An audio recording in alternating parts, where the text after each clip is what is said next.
I was a child, I dreamed of becoming a physician. I lived in Calcutta, India. And in Calcutta, sickness and death was unhidden. It was out there on the streets for everyone to see. My father was a doctor, and basically he worked in the hospital in central Calcutta. And I do remember going in and watching him treat patients and so on, but my vivid memories are really out on the streets of Calcutta, where you would see people with these chronic conditions like malaria, tuberculosis, leprosy, and they would be conducting life with disease. There were people that, smallpox was rampant then. Children would die every day of it. And you would see the bodies being carried through the streets. And I knew that the kind of medicine that my father was practicing in the hospital in Calcutta was not the main event of how people really lived in Calcutta and how they sort of dealt with their illnesses for the most part. The dominant form of medicine in those days was traditional Ayurvedic medicine. People went to these herbal vendors, and Ayurvedic medicine is kind of, I don't really understand it, but it's about balancing the humors in the body. And it's about, in Calcutta, it was about living with a condition of not being entirely healthy, but staying not too sick.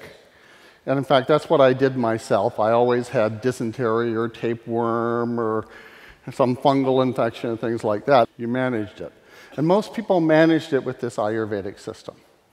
In fact, I remember as a child being very fascinated by these pictures of the yogic nadi, which were the 72,000 rivers of energy flow in the astral body. And I have no idea what this is, but I remember looking at these diagrams and being kind of amazed and imagining what it would, what it was like, because it was somehow a picture of what was going on inside the body, and it fascinated me. On the other hand, Western medicine, which was what my father practiced, was certainly very, very successful at killing germs, and that was primarily what it was focused on. So it wasn't so much focused on the patient, it was focused on the germs. So basically, Western medicine had this idea of sickness and health. And that was the sort of fundamental two states. So if you were healthy, it tried to prevent you from becoming sick. And if you were sick, it tried to cure you and bring you back to health. And with germs, that actually worked well. So the three big, powerful tools of Western medicine in those days were sanitation, vaccination, and antibiotics.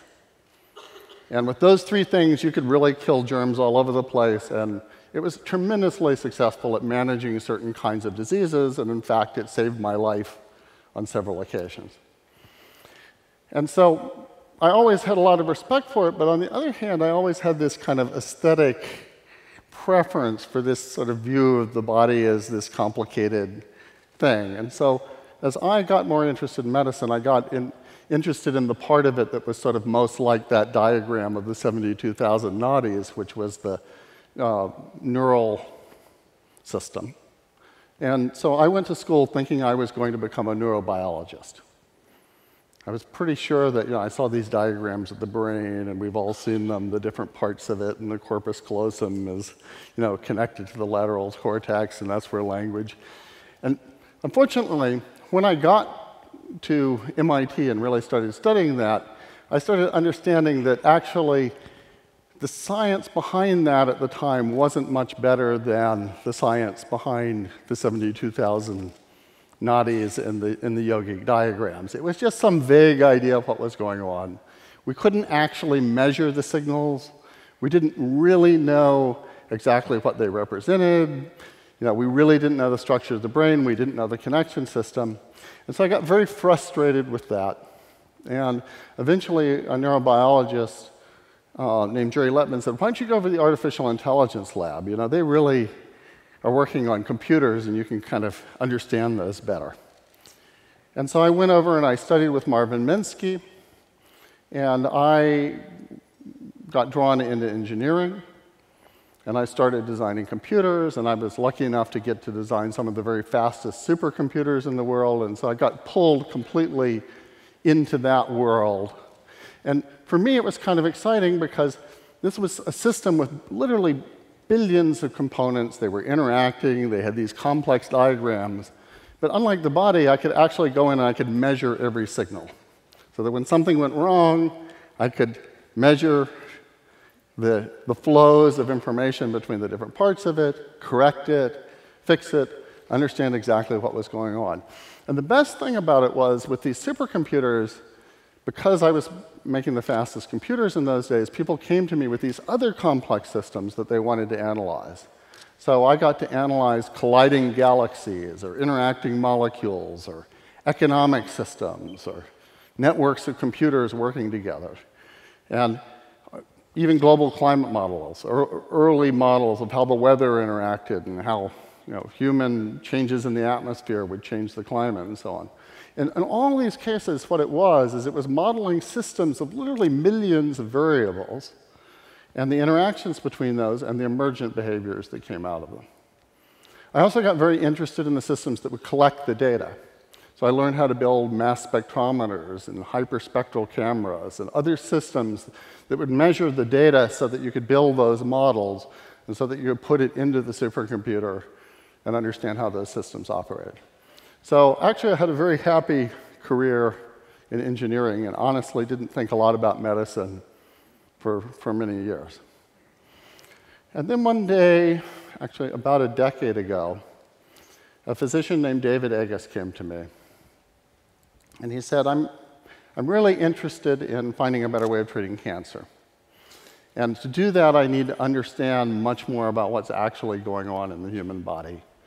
And so I want a system that will measure all the proteins that are being expressed in the blood.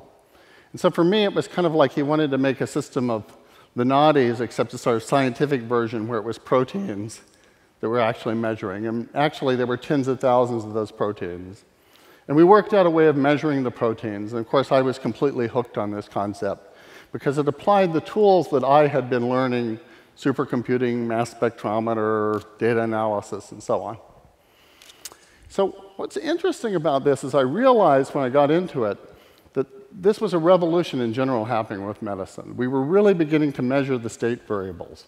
We could measure genomics, metabolomics. All of a sudden, we could see what was happening in the body. It was very, very different than the days when you had to just look at what was happening on the outside.